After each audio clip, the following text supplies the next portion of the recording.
السلام عليكم ورحمة الله وبركاته.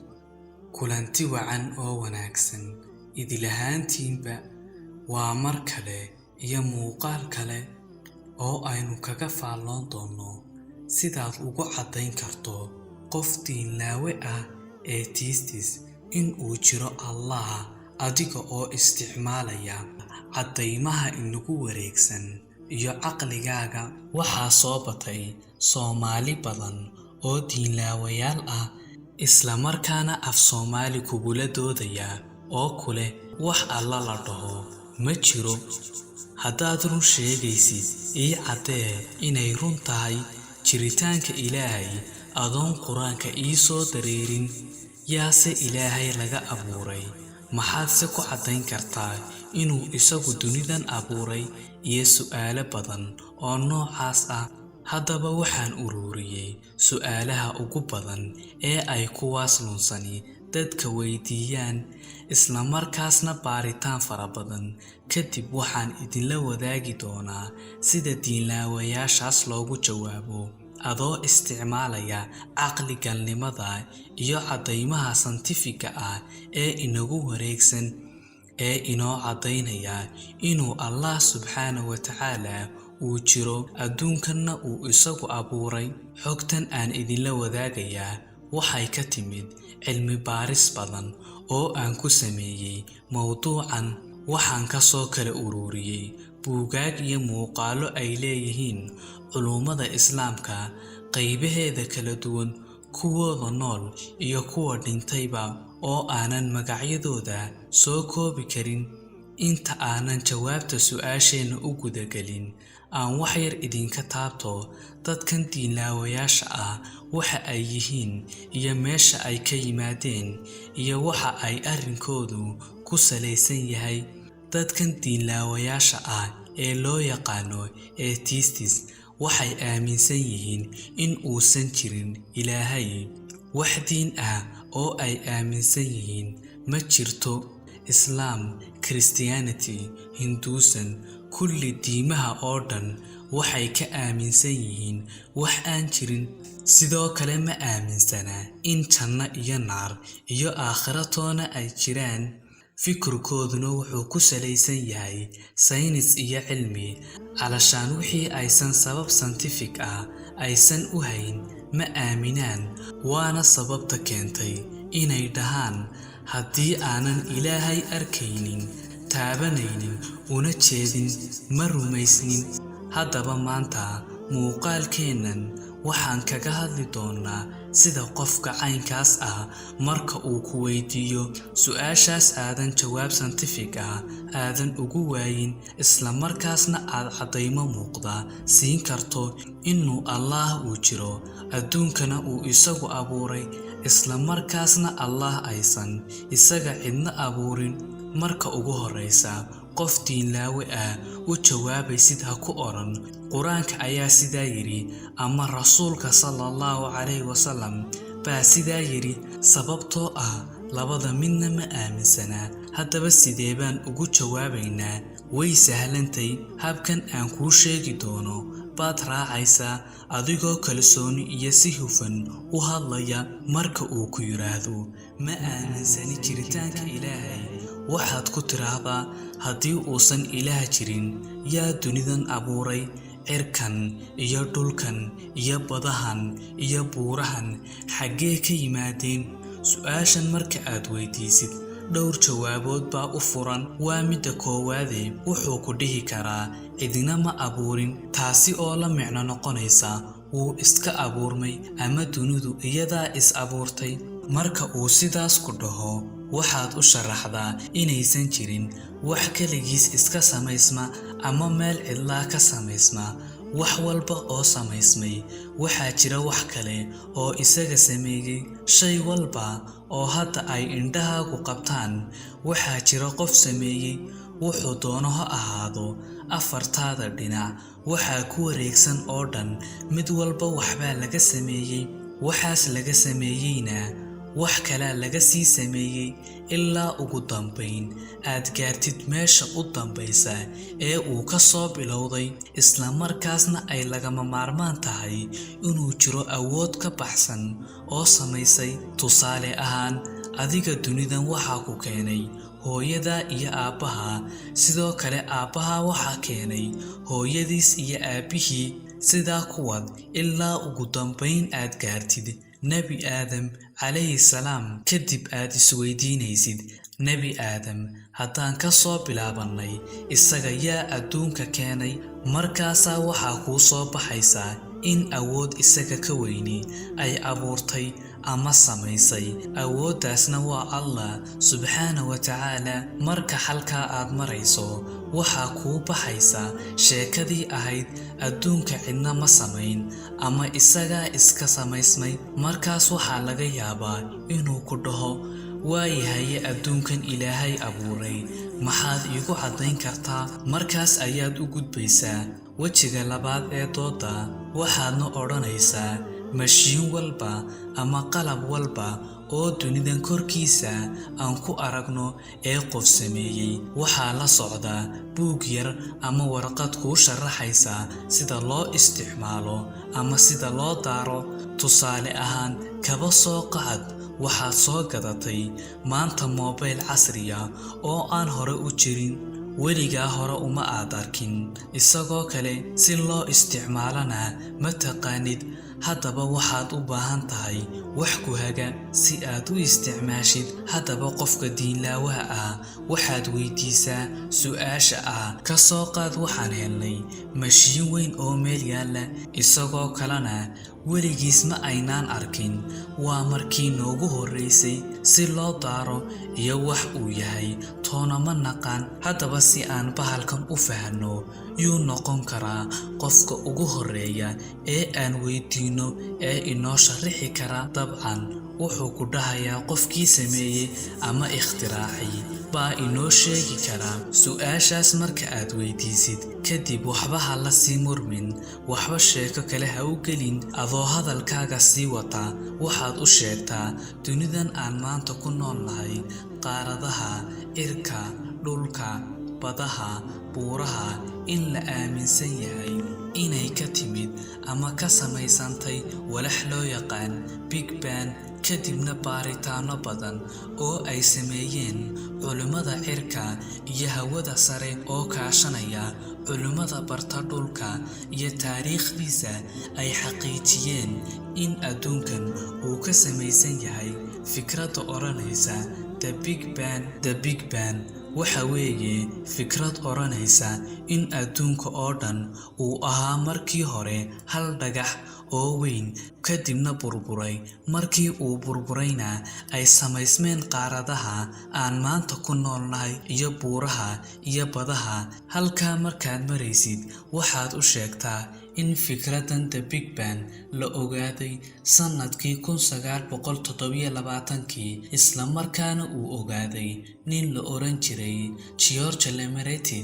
haddana saas oo ay tahay, 1437 ka hor in annaga qur'aanku si faahfaahsan noogu sharaxay isla fikraddan The Big Bang iyo sida uu adduunku ku samaysmay. ilaahay isaga oo arrinkaas ka hadlaya wuxuu inoogu sharaxay suurata al-anbiya aayaddeeda 30.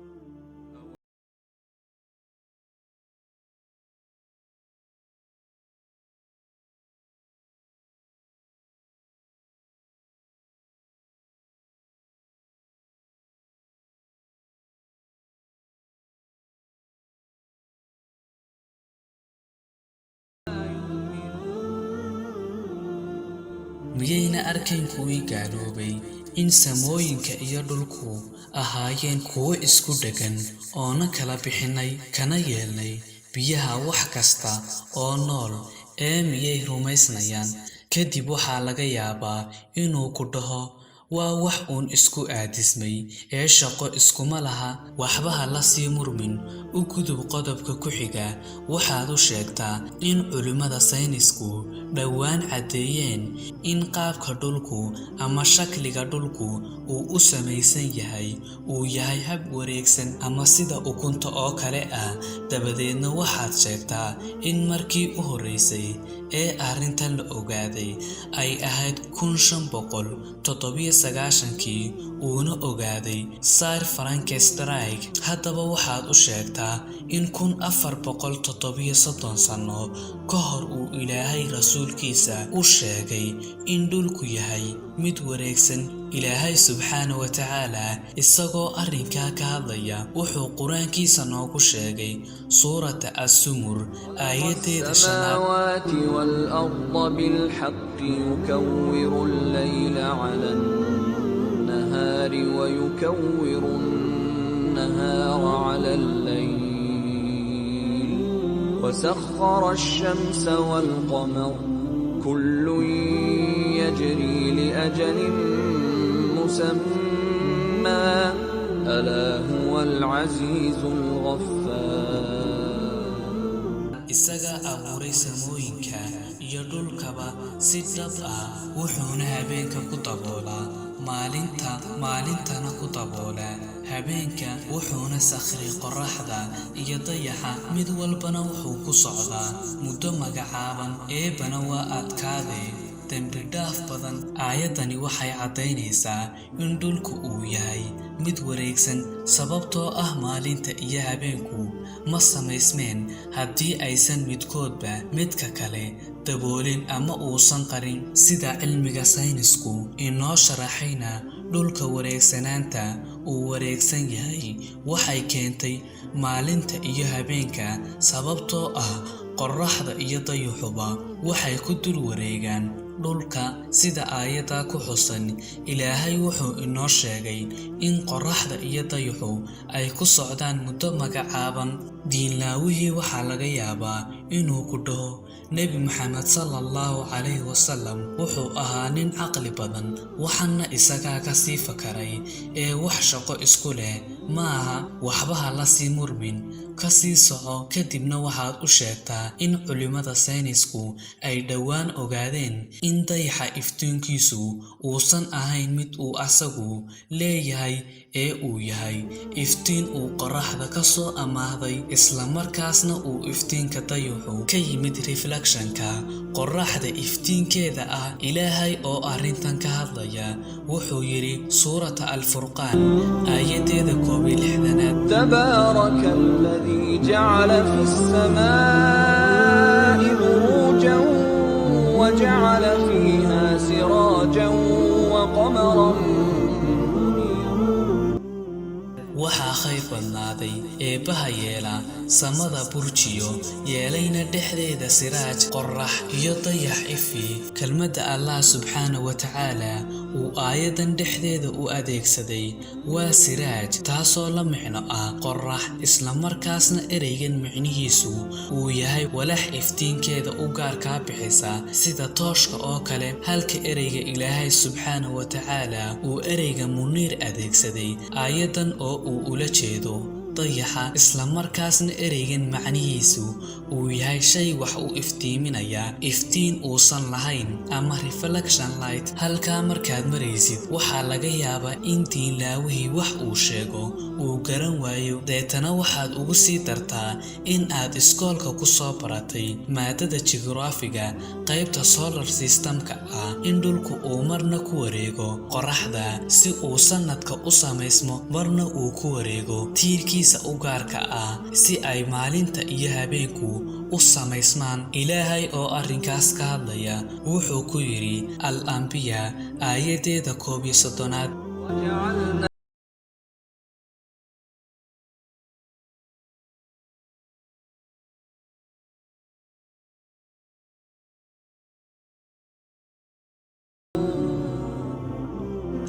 eebba waa kan abuuray habeenka maalinta qorraxda iyo dayaxa mid kastana falag buu ku dhex dabaalanayaa sidoo kale ilaahay subxaanahu wa tacaala wuxuu inoo sii bayaaminayaa in dayaxa iyo qorraxdu aysan isku si u wareegin inoogu sheeg suuratu yaasiin aayadeeda 4aad الشمس ينبغي لها أن تدرك القمر ولا الليل سابق النهار وكل في فلك يسبحون qorraxdu uma suurowdo inay haleesho dayaxda qorraxdana uma suurowdo inay haleesho dayaxa habeenkana uma suurowdo inuu maalinta ka hormaro mid kastana falagiisuu dhex dabaalan intaas markaad u sharaxdid waxaad dib u xasuusisaa furfurashadii ahayd in mashiin walba ama walax walba oo jirta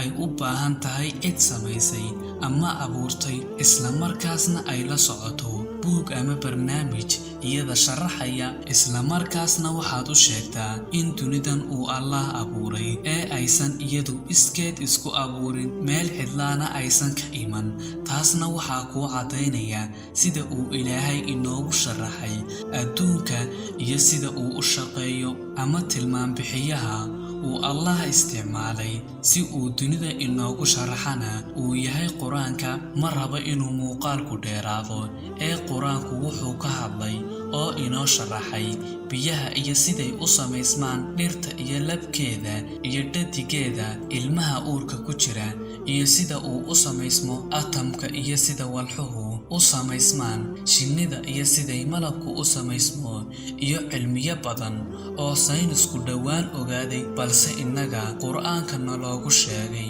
halkaas markaad maraysid weydii qofka diinlaawaha ah sideebay macquul ku tahay in buug 1400 sano ka hor ka soo baxay saxaro carbeed oo cidlaa saynis iyo tiknoolajiyad aysan ku jirin uu u sharaxo waxyaalahan oo dhan waa hubal jawaab inuusan ku siinayn waxaadna u sheegtaa in Ilaahay jiritaankiisa aad ku cadaynaysid in uu dunidan iyo innagaba uu isagu ina abuuray taasi oo aad u soo sharaxday cadaynteedii oo muuqata isla markaasna waxaad u sharaxdaa in quraanku uu hadalkii Ilaahay yahay isla markaasna uu quraanku yahay instruction menu uu Ilaahay inoogu sharaxayo adduunka iyo sida uu ku samaysmay nolosha qaybaheeda kale oo dhan quraanku 80% scientific ahaan waa la xaqiijiyay 20% soo harayna weli sharaxaad saynis ah looma hayo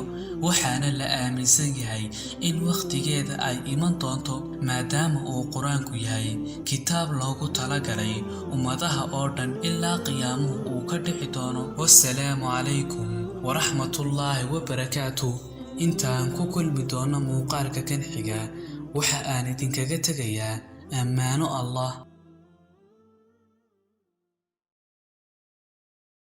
government, we worship God. God bless you. And may God continue to bless the United States of America. We will never abandon our belief in God.